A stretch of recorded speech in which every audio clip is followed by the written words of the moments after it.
결혼 5년 차, 저희 부부는 참 열심히 살았어요. 남들처럼 흔한 해외여행 한 번 못 갔지만 우리 이름으로 된 집을 갖는 게 꿈이었거든요. 그래서 더 악착같이 모았던 것 같아요. 남편 민준 씨는 그런 제게 늘 미안해하면서도 고마워했어요. 조금만 더 고생하면 꼭 호강시켜주겠다는 그 사람의 따뜻한 말 한마디가 저에겐 가장 큰 힘이 되었죠. 과묵했지만 성실하고 무엇보다 저를 끔찍이 아껴주는 사람. 저는 제 남편이 그런 사람이라고 굳게 믿고 있었어요.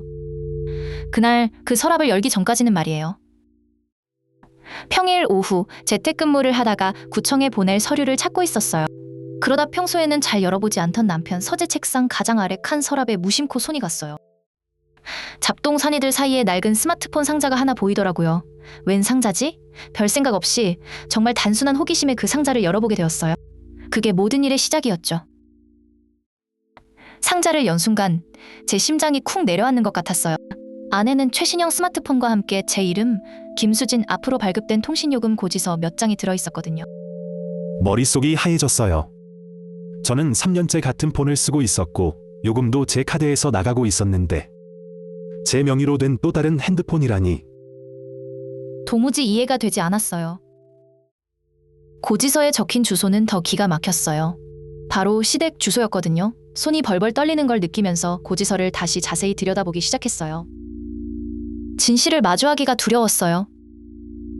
매달 10만 원이 넘는 요금이 남편의 개인 계좌에서 빠져나가고 있었어요. 개통일은 무려 1년 전. 남편은 지난 1년간 제 이름으로 폰을 개통해 시댁에 갖다 줬던 거예요. 순간 온갖 끔찍한 상상이 머리를 스쳤어요. 혹시 남편이 바람을 피우나? 내 이름으로 폰을 만들어 상간녀에게 준 건가? 남편에 대한 믿음이 송두리째 흔들리기 시작했어요. 착하고 성실하기만 하던 그 사람의 얼굴 뒤에 어떤 비밀이 숨겨져 있을지 너무 두려웠어요. 저는 떨리는 손으로 그 낯선 핸드폰의 전원을 켰어요. 진실을 확인해야만 했어요. 다행히 비밀번호는 없었어요. 통화 목록을 확인하는 순간 저는 두 번째 충격에 휩싸였죠. 최근 통화 목록이 온통 형이라고 저장된 번호로 가득 차 있었거든요. 형이라면 시아주버님이었어요. 메시지함에도 아주버님과 나눈 대화가 대부분이었죠. 내용은 주로 돈 문제였고요.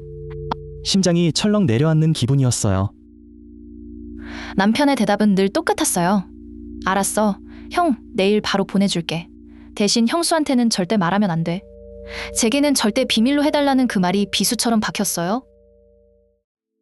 저는 그 자리에 주저앉아 버렸어요. 바람은 아니었지만 이건 그것보다 더한 배신감이었어요. 아주버님은 신용불량자 신세라 자기 명의로 아무것도 할 수 없는 분이었거든요. 그런 아주버님을 위해 남편이 제 명의를 도용해 핸드폰을 만들어주고 생활비까지 몰래 대주고 있었던 거죠. 우리의 미래를 위해 모은 돈이 그렇게 줄줄 새고 있었다니? 그날 밤 퇴근한 남편 앞에 핸드폰과 고지서를 던지듯 내려놓았어요. 제 평생 그렇게 차가운 목소리를 내본 건 처음이었을 거예요. 남편의 얼굴이 새하얗게 질리더군요. 내가 뭘 어떻게 했는지가 중요해? 당신 지금 나한테 설명해야 할 거야. 결국 저는 참았던 울음을 터뜨리며 소리쳤어요. 남편은 고개를 푹 숙인 채 아무 말도 못했어요. 한참 만에야 남편이 입을 열었어요. 1년 전 아주버님 빚 때문에 시어머니가 울며 매달렸대요. 형수 성격에 알면 집안이 뒤집어질 테니 저 몰래 조용히 도와달라고요. 마음이 약해진 남편은 제 신분증 사본을 몰래 이용해 핸드폰을 개통해주고 자기 비상금과 용돈을 털어 생활비를 지원해왔던 거예요. 정말 너무나도 실망스러웠어요. 왜 나한테 말을 안 했어? 당신한테 나는 같이 미래를 만들어갈 아내가 아니라 그냥 숨기고 속여야 할 사람이었던 거야? 남편의 변명은 제 귀에 들어오지 않았어요. 이건 단순히 돈의 문제가 아니었어요. 신뢰의 문제였죠. 남편은 우리의 가정을 지키는 대신 자신의 원가족을 선택한 거나 다름없었어요. 전 그 길로 짐을 싸 친정으로 가버렸어요. 일주일쯤 지났을 때 남편이 친정집 앞으로 찾아왔어요. 며칠 사이 헬쑥해진 얼굴로 제 앞에 무릎을 꿇더라고요. 제가 알던 그 과묵한 사람이 아니었어요. 남편은 제게 서류 봉투 하나를 내밀었어요.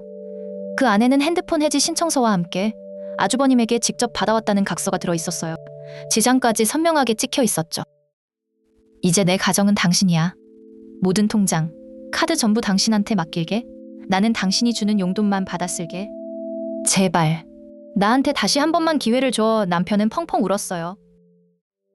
결혼하고 처음 보는 남편의 눈물이었어요. 그 눈물에서 저를 잃을까 두려워하는 진심이 느껴졌어요. 미운 마음과 안쓰러운 마음이 교차하면서 제 마음도 복잡해졌어요. 저는 남편을 일으켜 세웠어요. 그리고 단호하게 말했죠. 용서는 당신이 앞으로 어떻게 하느냐에 달렸어. 하지만 나도 약속할게. 다시는 당신 혼자 무거운 짐을 지게 하지는 않을 거야. 그날 이후 저희는 모든 걸 다시 시작했어요. 남편은 약속대로 모든 경제권을 제게 넘겼고 저는 더 이상 마냥 착한 며느리가 되기를 그만두었어요. 관계의 선을 긋기 시작했죠. 남편의 낡은 서랍은 제게 깊은 상처를 남겼지만 동시에 골마있던 문제를 터뜨리고 새살이 돋게 하는 계기가 되었어요. 닫혀있던 서로의 마음을 활짝 열게 된 셈이니까요.